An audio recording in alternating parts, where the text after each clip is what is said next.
या ऑफिसच्या धर्तीवर ई कॅबिनेटचेही मंत्रिमंडळ बैठकीत सुतोवाच। राज्य मंत्रिमंडळाचा संपूर्ण मसुदा टॅबच्या माध्यमातून हाताळण्यात यावा, यातून कागदाची बचत होऊन पर्यावरण जपलं जाईल, ही त्यामागची भावना।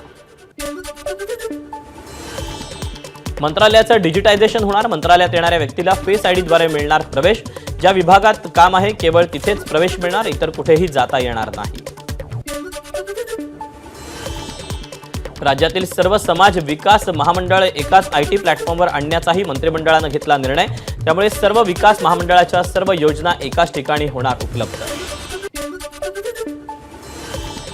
26 जानेवारीला प्रत्येक शाळेत होणार संविधानाचं वाचन। शालेय शिक्षण विभागाचा मोठा निर्णय।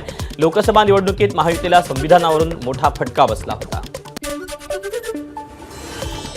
पुणे सोलापूर महामार्गावर येऊर परिसरात घरासमोर लघुशंका करणाऱ्यांना हटकल्यानं गोळीबार। सुरक्षा रक्षकावर दगडफेकीनंतर गोळीबार। यात सुरक्षा रक्षकाच्या पत्नीचा उपचारादरम्यान मृत्यू। धाराशिवमधील सरपंच हल्ल्याप्रकरणी मोठी अपडेट। सरपंच नामदेव निकम स्वतःचा हल्ला झाल्याचा त्यांनी बनाव केला होता। बंदूक परवाना मिळवण्यासाठी बनाव केल्याचं पोलीस तपासात उघड। केंद्रीय कृषी मंत्री शिवराज सिंग चौहान यांनी सहकुटुंब घेतलं साई समाधीचं दर्शन। मंदिर प्रशासनाकडून शिवराज सिंग यांचं स्वागत। अभिनेता सोनू सूदनं सहकुटुंब घेतलं शिर्डीच्या साईबाबांचं दर्शन।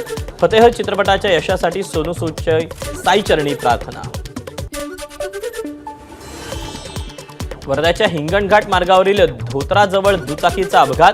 खासदार रामदास तडस यांनी जखमी दुचाकी चालकाला नेलं रुग्णालयात। तडस यांच्या कार्यतत्परतेनं वाचला तरुणाचा प्राण। केंद्रीय कृषी मंत्री शिवराज सिंग चौहान यांनी घेतलं सहकुटुंब साई समाधीचं दर्शन। अभिनेता सोनू सूदनं सहकुटुंब घेतलं शिर्डीच्या साईबाबांचं दर्शन।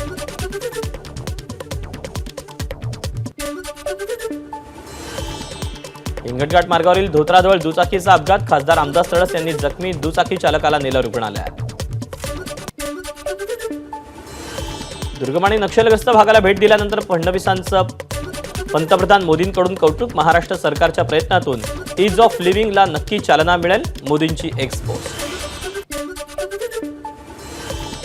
बांगलादेश न्यायालयानं हिंदू संत चिन्मय कृष्णदास यांचा जामीन अर्ज फेटाळला। मोठ्या सुरक्षा व्यवस्थेत न्यायालयात झाली दास यांच्या जामीन अर्जावर सुनावणी।